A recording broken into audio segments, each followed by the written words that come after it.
Bueno, buenos días a todos, ¿cómo están? Gracias por acercarse a este DAR, a este demostrativo agronómico regional, ¿sí?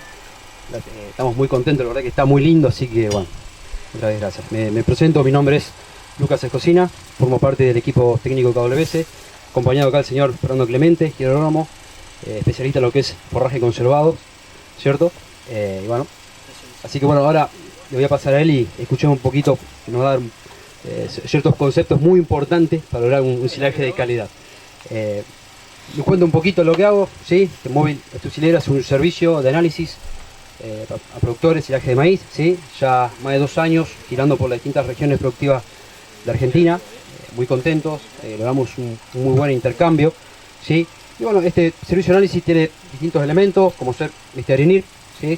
Es un analizador portátil de forraje fresco, nos devuelve el momento, el instante, nos da una gran capacidad de trabajo, lo que es materia seca, almidón, proteína, FDN, FDA, cenizas, estrato etéreo, el sistema de bandejas para verificar tamaño de fibra y grado de procesamiento de grano, realmente aconsejable para tenerlo en sus campos, ¿sí? Ya que nos da la posibilidad en el momento cuando estamos picando, estamos cosechando, de ser necesario realizar los ajustes que hagan falta.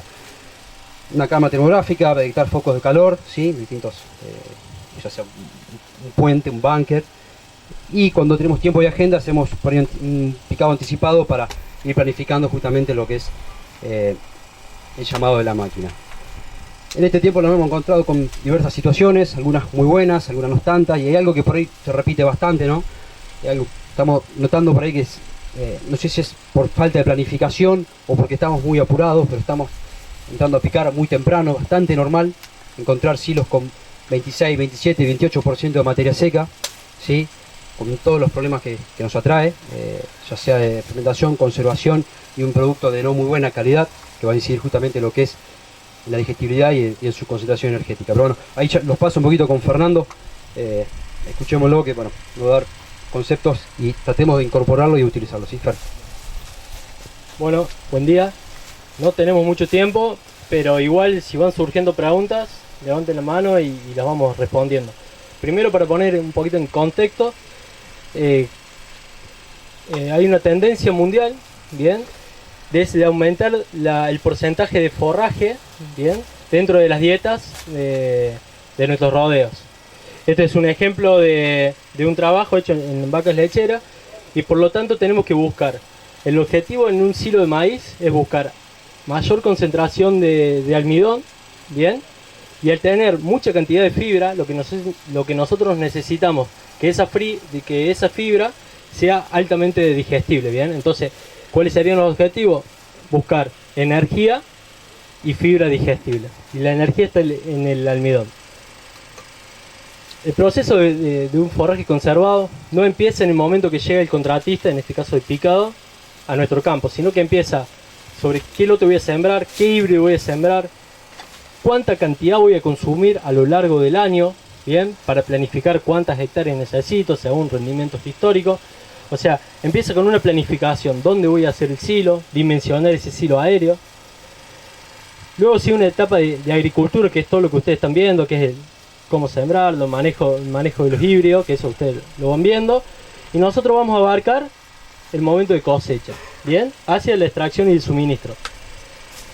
¿Cuándo empieza la cosecha? Cuando nosotros tenemos que determinar el momento óptimo de cosecha. ¿Cuál es el momento óptimo? Va a depender del objetivo nutricional que en cada campo el nutricionista que esté trabajando me ponga, bien, porque en realidad el nutricionista es el que va a utilizar ese alimento para dárselo de comer a los animales y poder producir más leche o más carne. Entonces, a base de ese objetivo nosotros vamos a trabajar. ¿Cómo determinamos el momento óptimo de cosecha? Vamos al lote, podemos utilizar alguna imagen satelital para ver la uniformidad de ese lote. Si el lote es no es muy uniforme, lo que podemos es determinar zonas, ir a muestrear 2 o 3 plantas de esa zona. El objetivo es muestrear plantas representativas del lote, determinar cuál va a ser la altura de corte que yo voy a picar. ¿Por qué es esto? Porque la mayor cantidad de agua en la planta está en la parte basal de la planta, en la parte de abajo, ¿bien? Entonces, si yo voy a muestrear y corto la planta al ras del piso y después cuando vaya a picar corto 25 centímetros, ese muestreo que voy a hacer va a ser erróneo. El dato que voy a obtener va a ser erróneo. Bien, una vez que nosotros tenemos la planta, la chipeamos. Este es el chipeador que usa Lucas, que en realidad es poco común verla. Bien, pero si no, hay chipeadoras de jardín que podemos utilizar. ¿Por qué utilizamos chipeadoras? Por cómo me deja el material. Y nosotros podemos mezclar tanto planta y espiga, porque ese es el objetivo. Chipeamos todas las plantas, obtenemos el material, mezclamos bien y lo llevamos a hacer materia seca. ¿Dónde podemos hacer materia seca? En un microondas, en una estufa, llevarlo a un laboratorio. Yo estoy usando una freidora sin aceite y con eso estoy haciendo materia seca. Me la compré exclusivamente para eso, porque si no me echan de casa. Una vez que nosotros tengamos el dato de materia seca, yo ya puedo coordinar con el contratista qué fecha va a estar mi maíz, según el objetivo del nutricionista. O sea, yo quiero picar con 37, entonces yo voy a saber qué fecha va a estar 37% de materia seca y que el contratista esté en ese momento. Nosotros tenemos medido que el maíz acumula 0,5 puntos de materia seca por día. Bien, pero es en una zona específica. Sería importante que cada uno en su zona vaya midiendo ese dato. Pero vamos a tomar 0,5 puntos de materia seca. Entonces, si cuando yo voy a hacer un muestreo tiene 32 y yo quiero picar con 37, faltan 5 puntos, por lo tanto faltan 10 días para que me llegue a 37% de materia seca. Entonces yo ya llamo al contratista, obviamente que va a ser ya previamente, voy a estar acordando con él. Si yo sé los ciclos de los híbridos que voy sembrando, ya conozco la zona, yo ya sé que cuando siembro X cantidad de días aproximadamente va a ser la fecha de picado. Con el muestreo de materia seca ajusto eso, entonces yo voy trabajando con el contratista para que me llegue en el momento justo y no haya peleas ni de contratista ni de productor. Llega la máquina al campo y ¿qué es lo que tenemos que controlar a la hora que está trabajando la máquina? Uniformidad de picado, tamaño de picado y craqueo de grano. ¿Qué utilizamos? Utilizamos las bandejas. Lucas, vos lo vas a hacer. Mientras Lucas hace, ya vamos a ver la técnica. Mientras Lucas zarandea, porque Lucas le tocó el trabajo, vamos a explicar la importancia del craqueado de grano, o sea, del partido de grano. Es importante craquear de grano primero porque aumenta la digestibilidad del almidón. Y otra de las cosas es que, fíjense, el grano entero ocupa un cierto espacio que cuando yo quiero compactar ese material, tanto sea en silos aéreos como en bolsa, me ocupa un espacio donde me va a dificultar ese compactado. Si yo lo craqueo, va a ser mucho más fácil compactar ese material. Entonces tiene una importancia tanto en la digestibilidad, sino como en la densidad del silo. Bueno, ahí Lucas lo que hizo, la técnica de las bandejas, es 5 movimientos laterales y das vueltas. Y son 2 vueltas a la bandeja. O sea, de cada lado hacemos 2 veces el trabajo. Esta bandeja, la bandeja de arriba tiene 19 milímetros, la del medio 8 y la otra es ciega. Con la bandeja de arriba podemos ver tamaño y uniformidad de picado. Uniformidad de picado es importante porque si nosotros tenemos materiales de fibra muy larga, fibra muy corta, esa fibra larga, el animal cuando esté en el comedero me lo va a elegir y no me lo va a consumir. Por eso es importante que esté siempre uniforme el material. El tamaño de picado, ¿de qué va a depender el tamaño de picado? De vuelta vuelvo a repetir, de lo que me pide el nutricionista. Hay nutricionistas que quieren un poco de fibra más larga, hay nutricionistas que quieren fibra más corta. Entonces, para no tener problema, ¿cómo querés la fibra? ¿Cómo querés que sea el alimento que vos le das a nuestras vacas? Así. Entonces yo voy trabajando a base de eso. Con esto podemos ver el tamaño de picado que yo le dije al contratista que quiero. Podemos verificar. En lo teórico, vuelvo a insistir, en lo teórico, en la bandeja de arriba tendría que quedar, si es para un rodeo de leche, entre un 10 y un 15% de los materiales. Bien, se determina que lo de arriba hace que estimule la rumia del animal.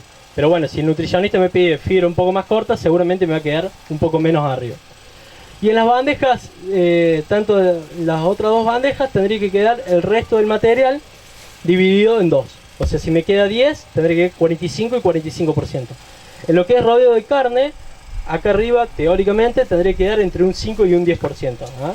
No necesitamos tanta fibra. ¿Qué vemos la bandeja del medio? ¿Cuánto tiene de diámetro un grano de maíz entero? Aproximadamente.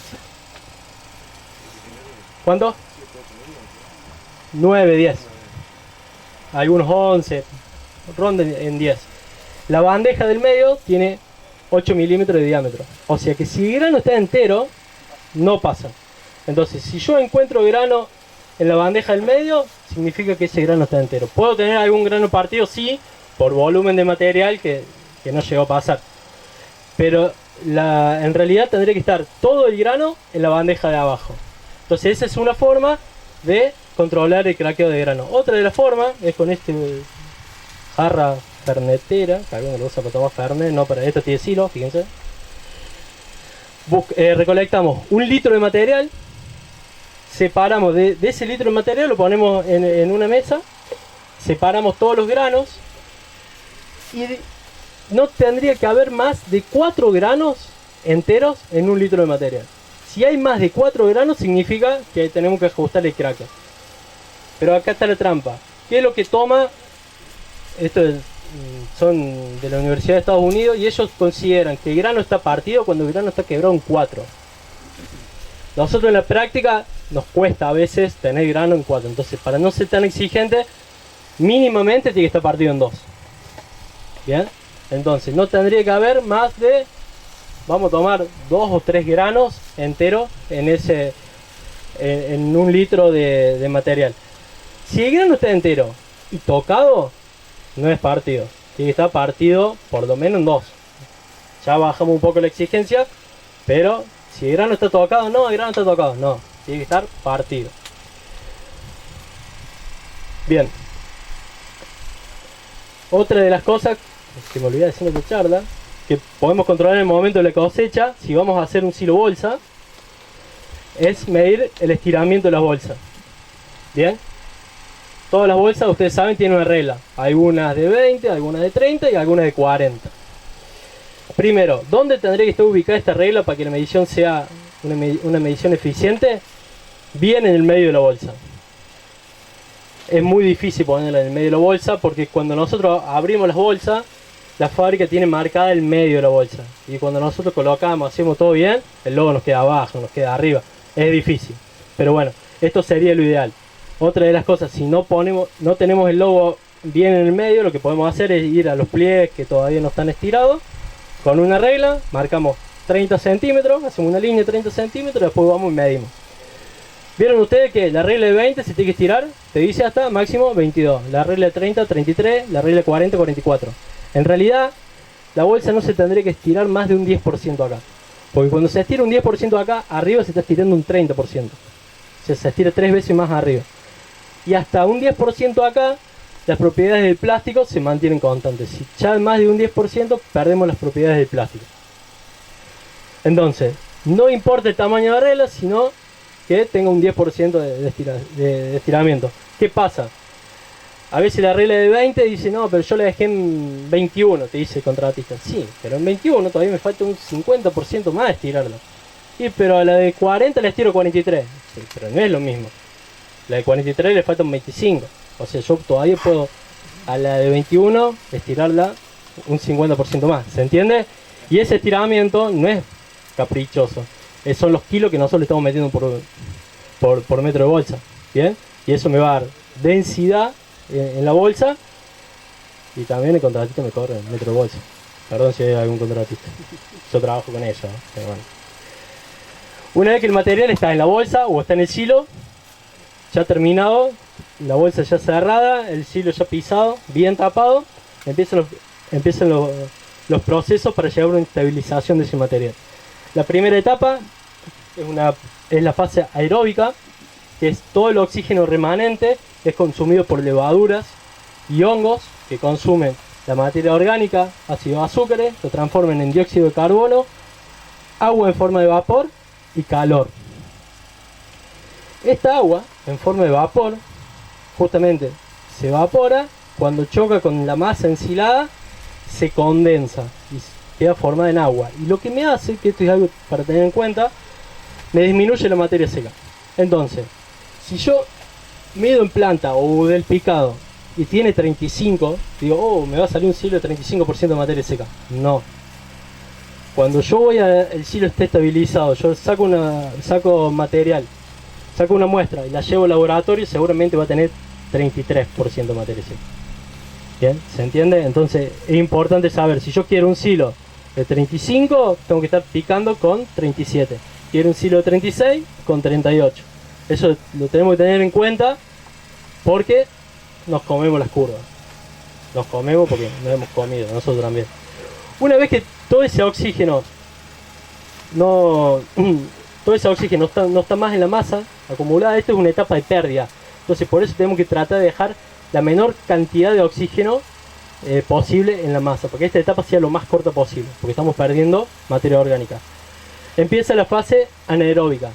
Primero empiezan las bacterias ácido-acéticas, que por cada molécula también consumen moléculas de azúcares solubles y producen ácido acético. Lo que pasa es que estas bacterias, por cada molécula de azúcares solubles, no producen gran cantidad de ácido acético, y ese ácido acético no tiene tanto poder acidificante como sí lo tiene el ácido láctico. Entonces, ¿qué queremos acá? Que la fermentación la ganen las bacterias ácido lácticas. Bien, entonces, ¿cuáles son las características de las bacterias ácido lácticas? Que por cada molécula de azúcares solubles producen gran cantidad de ácido láctico, y ese ácido láctico tiene un gran poder acidificante. O sea que esta etapa también va a ser lo más corta posible. Si bien no es una etapa netamente de pérdida, pero si se hace muy larga, también estamos obteniendo pérdida. Una vez que se llega a un pH de estabilización, donde no hay más actividad en el silo, empieza la fase estable. ¿Cuánto dura esa fase estable? Hasta que no ingresa oxígeno. ¿Cómo puede ingresar oxígeno? Porque se rompe la bolsa, porque no tapamos, porque se rompe la lona en los silos aéreos, o porque yo lo abro para extraer. Lo ideal sería, cuando lo abro para extraer, ahí se rompe esta etapa estable. Y esta etapa de apertura, cuando ingresa oxígeno, bueno, después está más adelante, pero lo voy a decir ahora. Cuando ingresa oxígeno, empiezan a activarse las levaduras. Esas levaduras consumen el ácido láctico. Elevan el pH y le dejan la cancha lista para que los hongos empiecen a consumir materia orgánica, produzcan dióxido de carbono, agua y calor. Por eso cuando vamos a los silos, y los silos están tan calientes, quiere decir que hay un proceso de deterioro. Esa es la gran variable para saber si hay proceso de deterioro dentro de los silos. Dimensionamiento. ¿Por qué es importante hacer un dimensionamiento tanto sea en aéreo como en bolsa? Pero principalmente en aéreo. Está estudiado que el oxígeno entra, por más densa que esté el material, entra 1,5 metros dentro del silo. Bien, entonces nosotros tenemos que tratar que esa masa, o sea, ese material que está 1,5 metros esté la menor cantidad de tiempo posible expuesto al oxígeno, para que no tenga tanto deterioro. Entonces mínimamente, aquí está marcado 30 porque siempre se habló de 30, pero hoy nosotros ya estamos dimensionando para 50 u 80 centímetros a veces, para extraer por día. Y si es en bolsa, mínimamente tenemos que tratar de sacar 1 metro por día.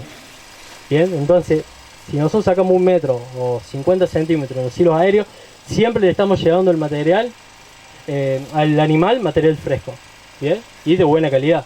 Si no, cuando llegamos al momento de extraerlo, lo que nos queda son cenizas. Un correcto tapado, sí o sí hay que tapar. Si no tapamos, no es un silo. Empecemos de ahí. Y un mal tapado es peor o igual que si taparlo. O sea, tenemos que tener el mayor enemigo en esto, es el oxígeno. ¿Qué pasa cuando no tapamos y decimos, o cuando tapamos mal y es la capita negra esa, son 10 centímetros, te dicen? No, no son 10 centímetros. Si nosotros medimos la altura del silo cuando lo terminamos de hacer, vamos a los 3 meses y está destapado o mal tapado y va a estar 30 centímetros abajo, pero vamos a ver esa capa de 10. Y los otros 20 se fueron todos se fumaron. Lo que queda ahí es ceniza, igual que el asado, ponemos leña y carbón, lo dejamos prendido, lo que queda son cenizas. Esto es exactamente lo mismo. Entonces hay que tapar bien. ¿Qué es lo que pasa? Nosotros vemos, Lucas también, en el 90, 85 para ser bueno, casos que hay silo bolsa, vemos las bolsas rotas. ¿Qué pasa cuando ingresa oxígeno? Las levaduras consumen el ácido láctico, elevan el pH y los hongos se consumen la materia orgánica. Aparte, si hay actividad de hongo y distintos hongos, ¿saben que se empieza a producir también? Micotoxina. Después tenemos problemas de micotoxina. Entonces, las bolsas, voy a hablar de bolsas porque es lo más frecuente. El 70% de la superficie que es para el ensilado se embolsa hoy en Argentina. Entonces, las bolsas se rompen, sí. Perro, peludo, zorro, pájaro, hojita de tallo de los árboles, el tractor que dio marcha atrás, bueno, se rompen, sí, se rompen. Hay que arreglarla, hay que hacer control periódico y donde hay un agujerito, pero sea lo más mínimo posible, ir y cerrarlo, porque donde ingresa oxígeno tenemos deterioro en material. Y como les decía, cuando hay deterioro en material, los hongos producen calor. Una de las cosas que producen es calor. Entonces, una forma muy fácil para saber que ese material está en deterioro es ir y tomar la temperatura. Si está por arriba de 2 grados de temperatura ambiente, quiere decir que ese material está en proceso de deterioro. Si nosotros vamos al silo y vemos el silo frío, es importante ir 20, 30 centímetros adentro. ¿Por qué? Porque a veces ese material que está expuesto ya tuvo un proceso de deterioro y lo que me queda es ceniza. Entonces está a temperatura ambiente. Pero si vamos más adentro, seguramente está 5, 6, 7, 10 grados. Fíjense, si ustedes meten la mano acá, en esta torta que la tiraron ayer, está hirviendo. Si ponemos una botella con agua, tenemos agua para tomar mate. Y la extracción es importantísima. Siempre, una vez que termine el día, la pared del silo tiene que ser esto. Justamente una pared. ¿Por qué? Porque, ¿qué es lo que hacemos generalmente se hace en los campos? Se va con la pala, se mete por abajo el silo y se levanta. Y cuando se levanta estamos rompiendo con esa pared, con esa densidad. Y estamos armando huecos, por así decirlo, y ahí tenemos autopistas que ingresan oxígeno, oxígeno, oxígeno. Entonces, tenemos que tratar de interrumpirle o ponerle obstáculo a ese oxígeno para que no entre tanto, por así decirlo. Y este es un trabajo que hicimos con un colega, donde una base de 200 análisis de un laboratorio, clasificamos los 5 primeros, los 5 de mejor calidad, los 5 de peor calidad, hicimos un promedio de los 200 y le pusimos un programa de nutrición. Hicimos una dieta y lo único que cambiamos es la calidad de los hilos. Y fíjense, la dieta de los de mejor calidad, teóricamente el programa dice que podría producir esa vaca 30 litros de leche. Los de baja calidad, 26 litros. Y haciendo exactamente lo mismo. O sea, solamente decidiendo bien y después tomando recaudo. Un buen tapado, controles periódicos de bolsa y evitemos la entrada de oxígeno. Entre que al animal le llegue un material de excelente calidad y un material de mala calidad, no hay plata en el medio. Son todas decisiones y controles sobre todo. Así que bueno, no sé si alguno tiene alguna pregunta, Luca. Sí, estamos ahí. ¿Cómo incide el estado sanitario de un cultivo en la calidad de ese silaje? Mirá, si vos ves las hojas enfermas, o sea, estás perdiendo clorofila, estás perdiendo digestibilidad de la fibra, Nada más prácticamente. No, Después no, si vos tenés hongos, estás metiendo carga de hongos en el silo, y si ingresa oxígeno tenés más carga de hongo en el silo y te pueden producir, si hay un proceso de deterioro, te pueden producir, y hay competencia entre diferentes tipos de hongos, te pueden producir mayor micotoxina. O sea, la micotoxina no es solamente en el silo, sino que empieza antes también. Y concretamente para auxílago, para carbón, que por ahí hay algunos materiales que pueden tener alguna cantidad. Si lo tengo que meter en el silo, lo pongo, pero es exactamente lo mismo. O sea, no es que tengo que... Yo a los maíces que para silo hay que tratarlo lo mismo que para maíz para grano. Y si es posible, yo estoy a favor, porque yo he visto diferencias a simple vista y después en calidad en usos de fungicida. se te dan todo lo que- Pero en el caso, repito, Oxílago, perdóname que insiste con No, la verdad que no lo tengo, bien en el caso no tengo estudiado. por ahí hay libros que tienen un poquito más. No te hace decir que no lo picás porque tiene carbón. No, porque aparte ya estamos en la... Si yo tuviese que elegir algún híbrido que tenga resistencia, sí. ¿Se entiende? Sí. Bien. No sé si alguno tiene alguna otra pregunta. Ahora voy a ir a la picadora a hacer una demostración. Les pido que nos quedemos un ratito hasta que haga unos 30 metros por tema de seguridad y después vamos a ver el picado. ¿Qué tendríamos que ver en el picado? Uniformidad, craqueado y bueno, el tamaño, ahora el tamaño que está la picadora. Así que bueno, no sé si alguien tiene alguna otra pregunta. Sí. Con respecto al uso de la clínica, Sí. nosotros le llamamos a Lucas. al mes y medio más o menos de cuando se hace Bien. Lo ideal, lo ideal. lo ideal está bien. Si estamos si estamos muy apurados, 30 días después de cerrar el silo. Si podemos esperar más de 45 días, mejor. Bien. Y después va a ser difícil verlo con el lagrinir. Pero lo que cambia, o sea, el silo es lo mismo que el vino. Mientras más tiempo, mejor. Bien. Lo que cambia es la digestibilidad del almidón. Va a ser difícil verla con el lagrinir, pero sí con otros análisis podemos ver que mejora la digestibilidad del almidón. No ayudamos a nutricionistas que hacemos los 3 meses y sigue quedando silo que puede llegar con los datos que le damos a variar en algo la navegación. Sí, la digestibilidad del almidón.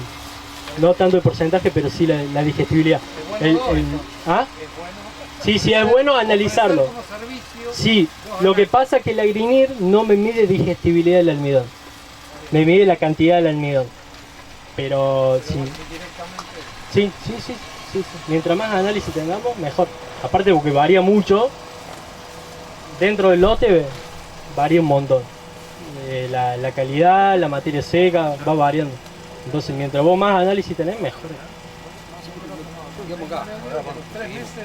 Está perfecto. Está perfecto.